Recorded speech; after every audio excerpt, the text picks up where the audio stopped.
Sinasabi lang namin, tingnan ninyo. Baka naman may mapulot kayo dito, baka naman makatulong ito. Because ang ginamit namin, hindi namin sarili opinion. We never use our own opinion, our own perspective, hindi. We utilize the same people. We use their testimonies, individual and collective. So, anong basura doon? Hindi man lang niya binasa. Ikaw, kung ikaw ang nagtatanong sa kanila, saan sumasagot, what do you feel? I'm questioning the restitution because in the process of applying for WPP, restitution is not one of the requirements.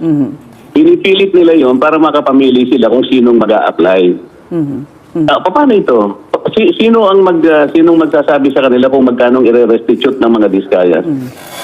Alam mo, yung civil indemnity will only be available pag sinabi na ng korte yun eh. Hindi yung bago pa mag-a-apply yung tao, ay doon muna kukunan ng restitution. Sino magkukompute?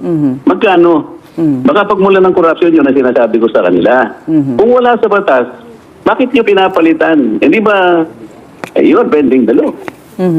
Na kapag ako nagtatanong, siya ang sumasagot. Ginawa ko ba yung kay Diskaya? Ay kay Gutesa?